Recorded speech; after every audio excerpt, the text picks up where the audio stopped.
to go. There we are. Hello, everybody. I have with me today Anita Fontaboa. She is a psychic, intuitive. She is a urban fantasy Author. author. Romantasy. Yes, We all romantic. need a little romance. We all need a little fantasy Yes. and magic. Yes. And the book is, you can see it right behind her. Emma. Oh, there it is. Yeah. The The whimsical Whimsical Gifts of Emma. Yes. It's gifts of book Emma. one. Yeah, book one in the gift series. Book one of three. Yes. And Mhm. you were just telling me that you already have the second one at the publisher and you're working on three. That's amazing. Congratulations. Thank you. Thank you. Wow. So this just came out in November, I believe, right? Yes, it did. And as I remember, I emailed you and I said, like you're one of the inspirations behind this book. And I was so excited when I sent you the email and I showed you the acknowledgement for the book because you inspire so many people. I just wanted you to know that. And you've inspired me. I took classes with you and I love it. I just thank you. Thank you so much. Oh, well, I'm so Yes. glad that that I get a little bit of an. I mean, that's amazing. But really, truly, it's all you. And hi, Cheryl. I know we have Cheryl Plant Yes. Lady here. Hi, Hi, Cheryl. hi, hi. Now, and I know that you had some inspiration from your spirit guiding team. Yes, I did. As we were discussing behind the scenes, um, I started taking classes with you and Susan Lynn back in the day, and hope to still keep taking classes with you in the future as well. If you haven't, you should. You should sign up for her classes. I love them. She's so sweet, and she has such a calming way of talking, and she uses her crystals, which she made me. I bought one after I saw one that I love that. So nice. that she had, that Kim had. But through that class, I started tuning in more to my intuition. And when I started this book because of a dream that I had, and through that dream, it was so strong that I wrote it down, and I kept getting nudged to write it. And I used to be a mommy blogger back in the day, and after my kids grew up, I they didn't want to participate, and I started shifting and pivoting to something else, and I was trying to figure out what that new thing was, and it just happened. It just happened. I had that dream and I just started writing, and through that process it took me 3 years and many different editors, as I was explaining to Kim, to have this book come to fruition. I mean, last year was the, what I say, 2025 was a year of change because it changed me. It really did. It made my dreams come true. And this year, my second book comes out, and next year, the third one is coming out. And I'm so grateful. Thank you so much Oh my for gosh. inspiring. As people who read it will see like little glimpses here and there sprinkled throughout the book of yourself, of Susan, and of Linda. That's awesome.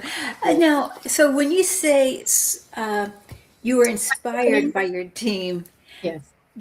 are you hearing them, seeing them? Do they come through your dreams?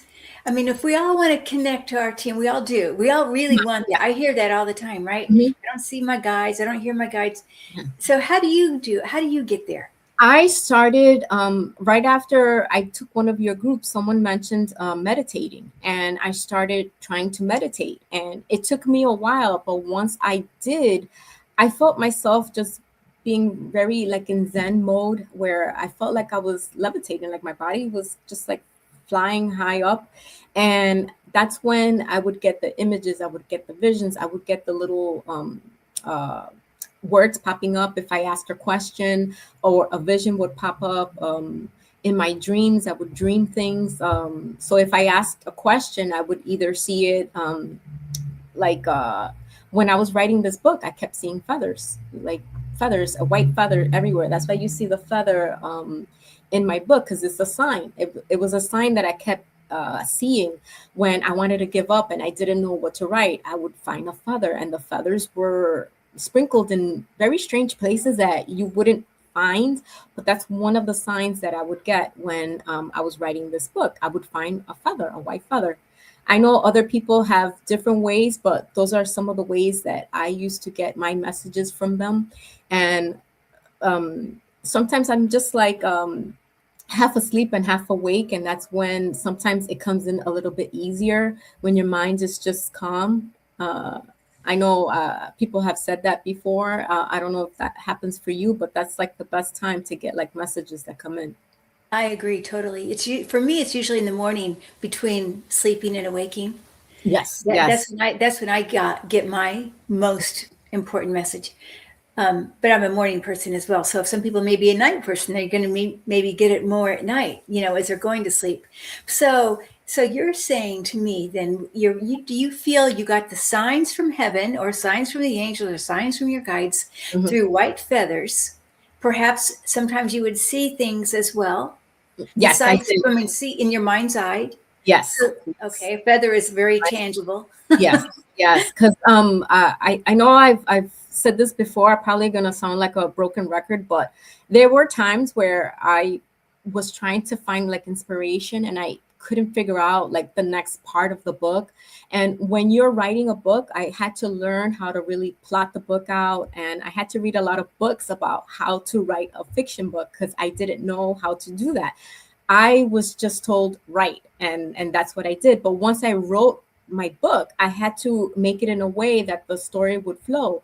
And when you're writing a book, you always have like a problem that the main character has to resolve towards the end. And I didn't know that. All I know was the dream that I had, and the dream that I had, which I wrote it down, and it took me from like that beginning to the end. And then the middle was what I had to really work on, and I had to learn how to write that. Yeah. So were you given the whole story basically, or were you just told to write? I was given a dream where I was Emma. Like I I see. was Emma. I was Emma. And I went through everything that happened to her in the book. So everything that you see that happens to her with the love interest and everything, that was me. I experienced that. I experienced the ends as well. So if you were able to read the book and you see how it ends towards the end, it's a slow burn romance. So it took them long enough because each one has an issue that they're trying to resolve, and then they work through that towards the end and how they find each other and they fall in love. And that was me. I was her, and um, I had to also build the story up because everything that I saw in the dream was one portion of it, but you have to have more juice, more story to tell. And that's what I had to work on as I was working with several editors for that, to build that story. That's amazing. Um, so wow, I mean, really, it's a big deal because it takes a lot of persistence and dedication and focus to write. Because as you know, I'm writing as well, and it really is like I can get so easily distracted. Something else. Oh, yes, yes, I could gotta make cookies. Oh, I gotta dust that, or I gotta, yes, you yes, know, I yes. know. I'm working, like I told you, I'm working on the third one. And since there was no school the last week for Christmas break, I was just writing, writing, writing. And I got to that point where I was mentioning to you that, I really had to push myself because I kept procrastinating. I didn't want to finish. And I finally told you why. I was like, because it's like the end of the story and I didn't want it to end, you know? So really had to So push myself. yeah. So would you call your book then more of an inspired creation or a channeled creation? I'm trying to think that it's both. It's both because while I was trying to fill in the little holes in the book, that's where I was inspired by you, by Susan, and by Linda. And then that channel message that I received was the message in the end of the book that for those of you, I don't want to give it away, but you'll see something that she does, and it's through the gifts that she has and how the gifts are a blessing. And sometimes people see it in different ways. Some people see it like something bad, or I don't want this. And other people see it, you're given a gift because you're supposed to help someone else with it, and how we're all here to help each other. Uh-huh. I think so. Absolutely. And I'm so glad that you were nudged in the right direction to follow your dream so that we can all benefit, right? It's amazing. Yeah. And do you think that since you finished, you've got your first book Yeah. out now, you're waiting for the second one to come. Have you noticed any change in your, like, well, you knew you were psychic and intuitive before, and now are you even more so? I And believe so, yes. I've been getting a lot of visions. I actually said this to someone the other day. I had a vision where I saw, it looked like it was dark, and I saw like one white dot here, one white dot there, and another dot there. And I was trying to figure out what that meant. And then it was kind of like when, like when you see like a fireworks, it just bursts. But I saw that and I was like, I was like, I wonder if that's like it felt more like a bomb. That's what I saw. And I'm like, I wonder what's gonna happen. I I didn't post it anywhere because sometimes you get things and you don't know until you get like another part of that, and then you put it together and then you understand what it means. So that's one of the visions that I got. And I didn't like it, but I don't know yet what it means yet. Intuitively it kind of felt like it was a bomb, so I'm praying that we don't get any bombs. But that's right, it might be a different kind of what you're yeah. expecting. It could Hmm. be something total. It could be an angel bomb. I hope so. It could be a blast of Maybe. angels coming to earth. Yeah, I hope so, because I didn't like. And sometimes, through that, you can't say what vision you're gonna have. And uh hi everyone. Right. And you don't know what you're gonna get. And sometimes some visions are not that great, or kind of like bad, and you don't know until see if it happens. Sometimes it doesn't, and I always knock on wood and I pray it doesn't. So you know. Right. I woke up the other morning, it might have been yesterday actually, and I was shown that nature has so many portals that we can use to go into new other dimensions. Oh wow. And it's not, I mean, we all know nature talks to us. We all know that we feel better and more grounded, and it's healing, nature's healing. But I actually saw like holes, I would say holes, and maybe Oh, not holes, but like passageways okay. Mhm. in nature. Like, and so today I was walking and I was out in the woods Mhm. and I thought, oh, I'm going to look for the portals. And so what I did, I just saw like two trees coming together and then maybe it was like a triangle. Oh, I thought, oh, we could use that as a portal. Or there's just so many different, there's lots of tons of portals and I never even Oh thought yes. about that. Yes, yes. Uh-huh. I know that they say in different points there are portals, and sometimes you'll go through it and you'll come back and you're like, what just happened? Yeah. Uh-huh. I believe so. Yes. Yes, yes, yes. Hi, Delphi. Thank I you. know. Isn't it amazing? I know. Congratulations. Exactly. Now, let me see here. Now, have you always been interested in romance or romance? I mean, actually, when I was looking at that publisher and I was thinking all those, I said, man, there's some of the covers, the book covers. Some of them are like, whoa, I can see why people want to read that. There's some No. handsome men. Yes, yes. And to answer your question, no, I never, like in the back of my mind when I was younger, I wanted to write a book, but I never like really pursued it. And it wasn't until I had that dream that I felt that nudge to do so. And I remember when I was writing this book, I didn't even know what genre it was. I didn't know, like I tell you that it took me a long time to figure out like what type of genre I was writing. And I had made a cover because I'm a visual person, so I have to see to get like feel that essence of it to really push me.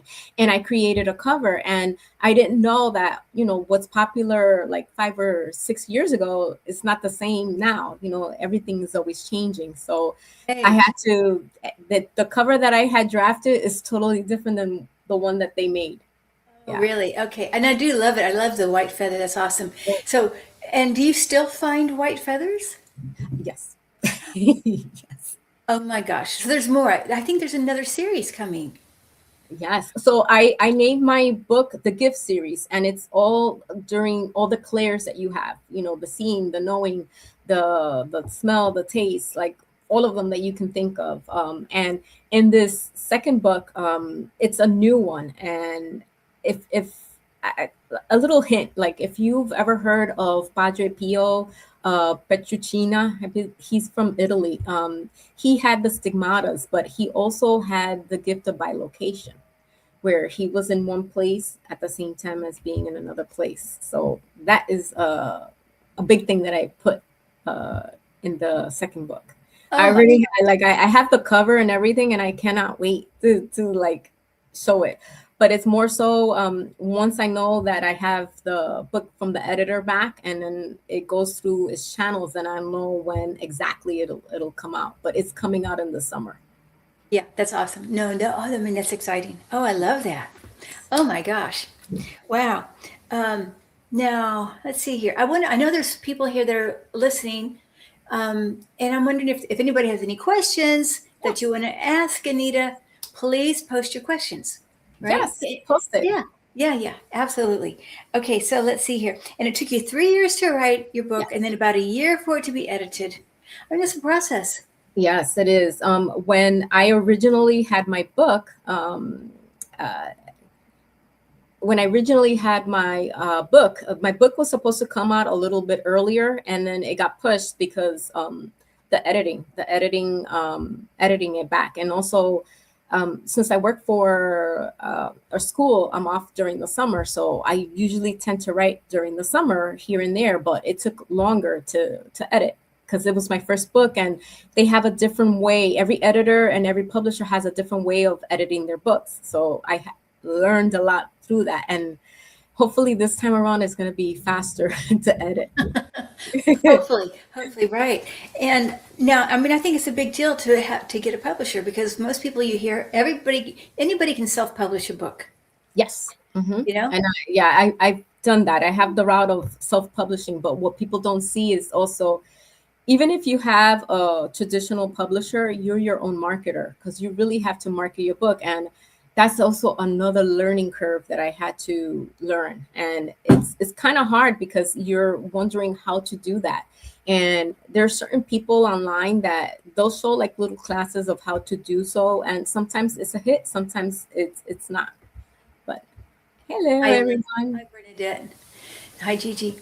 Yeah, I know it's big, isn't it? It's huge. Oh, So, she's okay, very so let me see where you are. She's writing a book on Substack, Spiritual Journey and Justice for My Husband. Ah, you know nothing. Well, that could.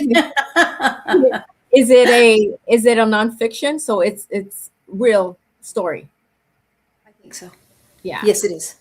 I would suggest trying to link yourself up with a editor that does nonfiction, but you really have to vet them. As I was explaining to Kim, I had one, and I didn't know when I first started. I didn't know. I didn't know anything about what the publishing world was, how to even publish a book, how to get your ideas together, and it was such a learning curve. But my biggest thing is there's a group on Facebook that I like. I have to like find the name of it, but they post. They have like a vetted editors on there. Let me see. Reedsy is what I've seen online. Yes, yes, but there's another one that I like. I think it's called no, it's Women Writers. Women. Women writers. Yeah, it's Women Writers, editors, agents, and publishers. Let me see. Okay. That's the group. Okay. If you can see that, Yes, I can. We can see it. Yeah. and Okay. and then sign up for that. They're very good. The lady who runs it, I think her name is Wendy. She runs it, and she has a tight ship. She doesn't let scammers in, and she bans anyone who does. But that's one of the groups where I I actually got my designer for the artwork for the book that I had for the Whimsical Gifts of Emma. I found my editor there, and the other one that I used was Hearts Breathing. It's through Sarah Cannon. She has a channel on YouTube, but she has like a series. She writes fiction. And oh, you're not on Facebook? Oh, um, that's like where almost all the groups are. But the other one that I would suggest is Kindlepreneur. Kindlepreneur. Let me see if I can find the thing on my email. But hold on. Let me see. Kindle Preneur there. I think. Let me see. Uh, oh, And actually, yeah, I found it. Hold on. Kindlepreneur. Kindlepreneur. Yes, yes, yeah. See it? Got it. You Uh-huh. see it? Yeah. Got it. So they have a list of all like also for editors, for publishers. They have like the smaller publishing companies that you can use. That sometimes you don't need an agent. You're able to go through that small publisher. But when you're looking for a publisher, like I said to Kim, I heard the little voice that told me no to getting an agent, no to getting a traditional publisher, and to go through the route of a small publisher. And I was like, well, how? And I remember I through that group that I just showed you on Facebook, sometimes they have follows, so you can follow another author to build your fellowship, the followers, the subscribers to your channel. And I started following this one author on it, and it was through TikTok. And I was like, okay, let me see. And then something told me, go check her out, see who publishes her. And when I did, I found out, and every publisher has a different specification for submissions for their manuscript. When you're doing nonfiction, it's very different. You need to have like a whole proposal and the spiel and all that. Kindlepreneur is very good because they'll kind of like walk you through it. They have different videos. Yes, they have a channel on YouTube that you can follow, and there's like different things, different groups that they even tell you that you should do, the do's and don'ts. There's also like Writer Beware. I think it's a website, Writer Beware, where they'll tell you of all the scams and to be aware of this person or that person when you're trying Yeah. to, yeah. Yeah. I met with a consultant and she kind of gave me a lot of information, but Mhm. I'm a slow writer. Yeah, But yeah. everybody says to self-publish, but like it's very hard. Like I self-published my first, like my nonfiction book that I mentioned to you. And through that it was very hard because I didn't have a website. I started with a little bit of followers, and I actually had an issue because I got hacked and I lost all of my followers Oh, on, wow. on it. I have 20 years of writing. Oh, welcome. Yay. Wow. Wow. Yeah. Um, Interesting. Oh, wait, can you show us that picture? Because I love that cover of that first book. Oh, this one? Yes. Oh my gosh. Yeah. So this is like my nonfiction book that I wrote, and it basically like how I found my intuition, all the little things that used to happen to me. And like I talk about one of my experiences that I had. I had an issue when I lived in another state, and I was getting sued by the person who owned the house next to me, and it had to do with an easement.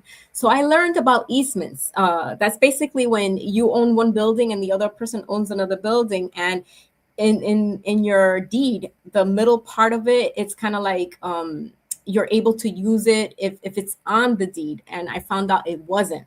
The person owned both properties, tore down the fencing in between the two properties, and it left it like that. And everyone thought that it was legit, that it was okay. And then I ended up having to pay someone uh, who owned the property next to me money because it wasn't in the easement, and they never did that. So it was a lot of heartache, let's just say. And through that, I learned a beautiful lesson that I speak about of what happened to me one, like around Christmas time. I described something that happened to me that it really moved me, but I was connected, but not like I didn't know what my gifts were. I didn't know. And that moment, like I still remember it to this day. And every time someone tells me something, I'm like, you know what? God would always give you something, and when you least expect it. And that was a gift that they gave me that day. Yeah, Yeah. I know, but that's such a beautiful cover of that book. I mean, I just love that. Oh wow, you do know about easements. Yeah, it's it was hard. I had to get a second job because of it, because I couldn't put that to my tenants. It wasn't fair, and I am not that type of person to do that. So, needless to say, I sold the property. I got out of it, but I would never do that again. I would never. I would make sure that when I buy a property, there's no issues with that, no easements, no. Yeah. So now, do your angels, would you say, well, do you call your team angels, guides, or how do you see them? Or what do you call them? I'm always saying like divine. It's funny because it depends on who you talk to. Yes. I consider myself like an intuitive psychic. So intuitively, I get like little messages here and there. One might be more stronger than the other. Like I'll just get like a flash of like a message. So if I have a question, I'll see like the word yes, like flash. It could be like a neon sign that I see flashing before me. And sometimes I have a dream, or I'll like hear like I think I mentioned, I'm not sure if I mentioned this, but when I was younger, I used to hear keys like jingling, and I knew as soon as I heard the keys, my mom would come in. Like just a moment later, I would hear her. I would hear her, but as I got older, I stopped hearing it. I stopped hearing it. Once in a blue, I'll hear it now, and I know my son is on the way. Interesting. Hmm. Oh, wow. I love that's a great sign. Yeah. What a Hmm. great symbol for somebody coming, you know, Yeah. that Hmm. that so, and I feel sometimes when we're developing and we got our signs down pat, whether it's the feather or the keys, or maybe you Hmm. see the birthday cake, whatever. Once we've got that, then spirit says, well, you don't really need that anymore. We're going to give you something else. Or maybe we're not going to give you anything and you're just going to know it. Oh, that's why I did in my story. I kept giving her a new gift because we go through different changes, and sometimes what you use now it gets changed or something else. I don't have any effects, but I just know things, random things. Like I know Caroline Press lady was pregnant, or that my husband. Oh wow, yes, Right. exactly. Because, see, there's a point where we don't have to have the seeing or the hearing. Hmm. Hmm. We kind of grow out of it. I mean, it's It's nice because it's nicer for a human to see it, but they'll say, well, how do you know? Well, I don't know. I just know. Exactly, exactly, yes. And sometimes one gift of the clairs is just more stronger than the other. Like there's times where I hear little whispers, but the whispers are not that clear, but I can hear it.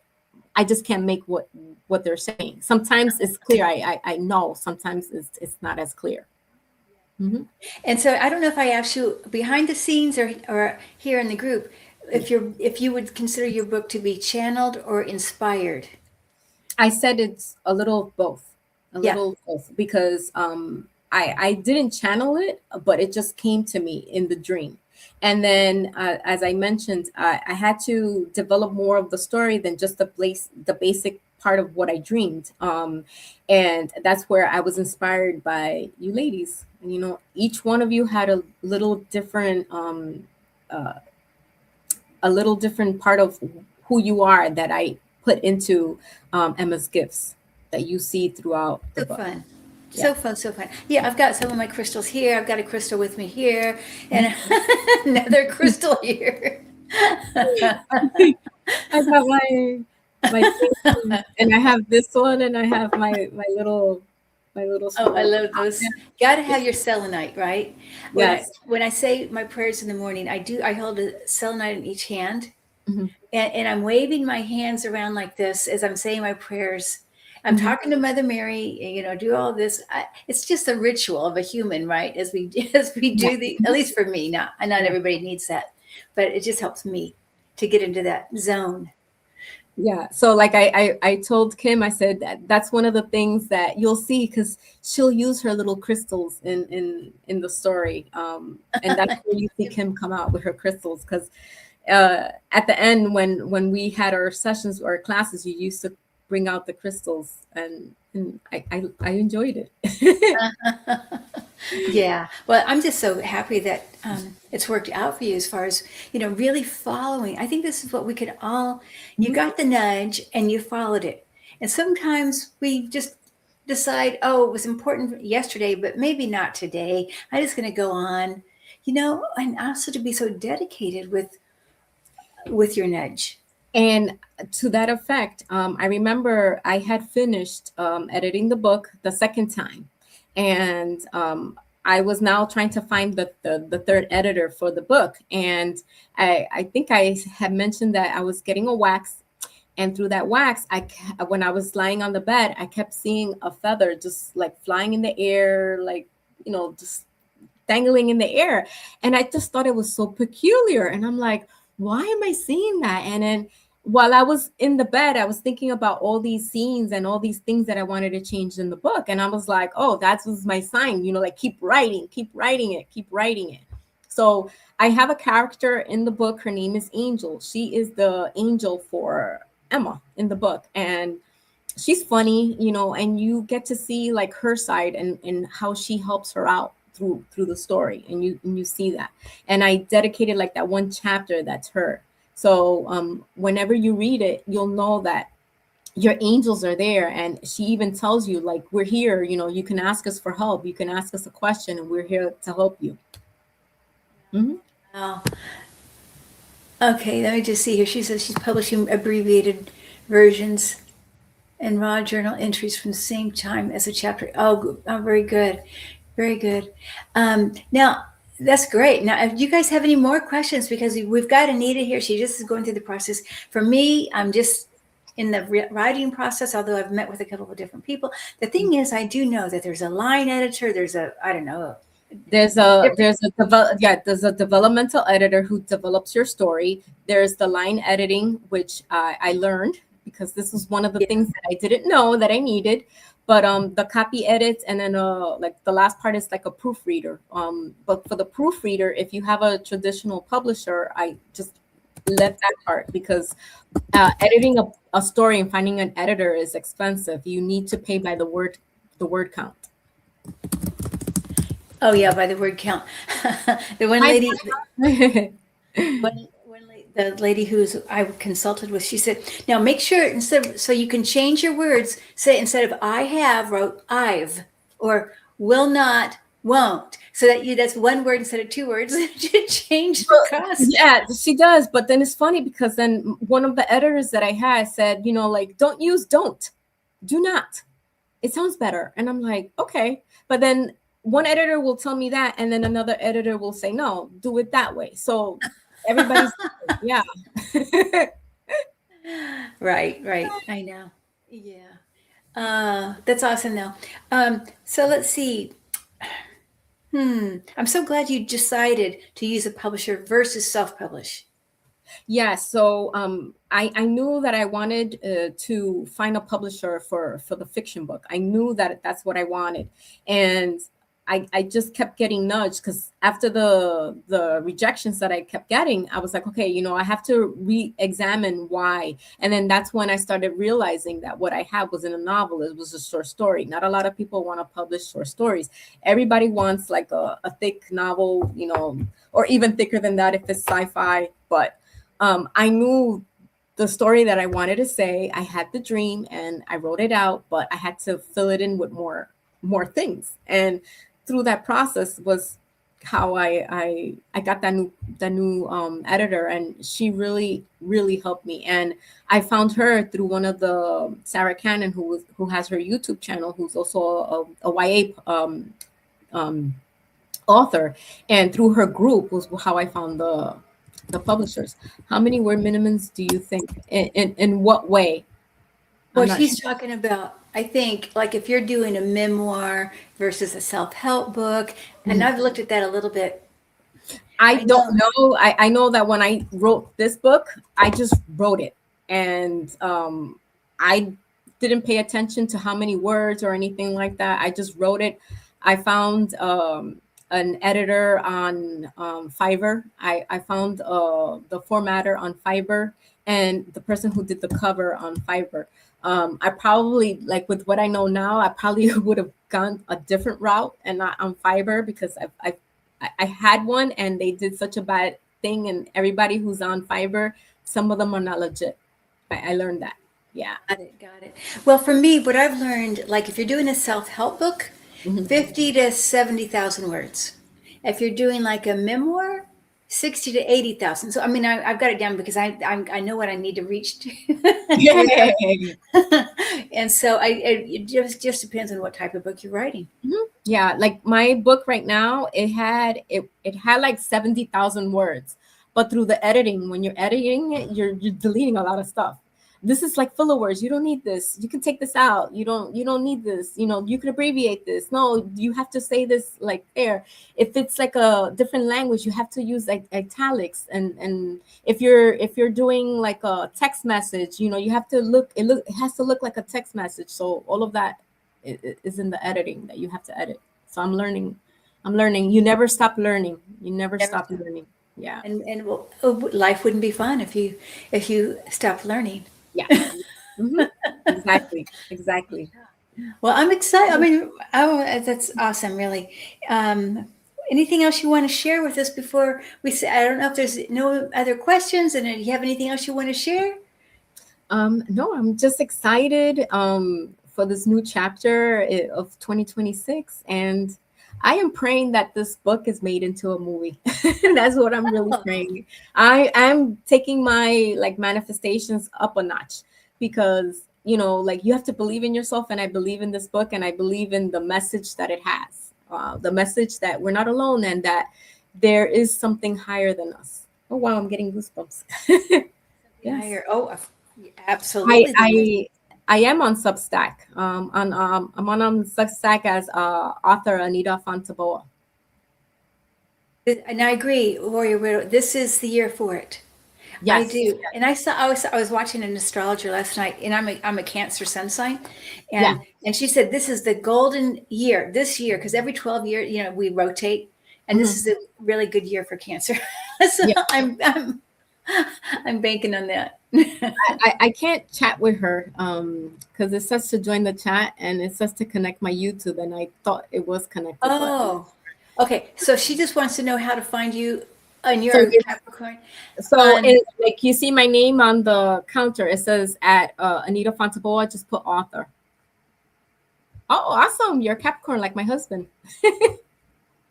Yes. So and you have a YouTube channel. You have a Yeah, my you have a YouTube lot of. channel is there. Yeah. So I also have another YouTube channel, Anita Inspires, because that's the other thing that I was told is to do a YouTube channel. Like I said, I transferred from the mommy blogger, and I thought I was gonna stop. And my husband's like, no, leave it. Maybe you should rebrand. And I kept looking and looking to see what I should do, and I saw the name pop up in my mind's eye. It said Anita Inspires, and I'm like, okay, I'm thinking that it has to do like a lifestyle kind of blog, and I created Anita Inspires. But recently I was I my website is it's not good anymore because the template that I had, it's like defunct, and the person who did it on Etsy is not there anymore. So I have to redo everything over again, and I haven't because I've been trying to figure out what Anita Inspires is. Like I know that I'm supposed to inspire others, and I'm still learning. I'm still waiting for that little voice that tells me, okay, this is how. So Oh, you will interesting. see it. You will see it. But right now, I do have a podcast. It's Anita Inspires, and through that, I talk a little bit of words of encouragement. I have my TikTok, which is also Anita Inspires. My favorite number 1111, so it's Anita Inspires 1111, and I post quotes to inspire you, to uplift you on there. See, we're all inspired. Oh, thank you, thank you, thank you. And it's not Truly. just me. Like it's not me. It's them telling me like what to do, and this is like one of the things that they told me to do, like a nudge. So if you ever feel a nudge, a little thing behind you that keeps telling you like, do it, do it, do it. Trust it because you're being guided. Yes, I agree. Because I think once you hear it 3 times, I mean, hands down, that's it. I mean, that's a yes, Exactly, at exactly. least. At Yeah. least. I mean, if you get a minimum of 3 times, okay, that's for sure. You Oh, got to yes. And I'm telling you, when I was writing this book, I kept seeing feathers everywhere, everywhere that you can think of. I kept seeing it. And that's why, if you read the book, you'll see how the feather is inspired and you'll see it woven into the story. Hmm. That's Yeah. beautiful. Oh, thank you so much, Anita. And you have inspired us, and I feel inspired to keep going. And I'm Good. gonna once we hang up, I'm gonna go work on my book. Oh, Oh, you and fooled me. Thank you. Yay. uh, Yes. and I did put your information below so that Mhm. people can find you on YouTube, and you've got several different platforms. So, Yes, and my website, there's no www, it's just the https anitafontaboa.com. oh, Just like my name, just .com. There's no www. I learned that too because that was the other issue that I had. Yes. I didn't But even know you yeah, could do thank that. you. Yeah. And like I said, you inspire me, and I know you've inspired so many other people. So thank you so much. Thank you, thank you, thank Aw. you. I'm so glad to be here with you. Thank you. Okay, okay. All right, blessings, everybody. Bye, Thank you for everyone. being here. Happy writing. You got it. Bye.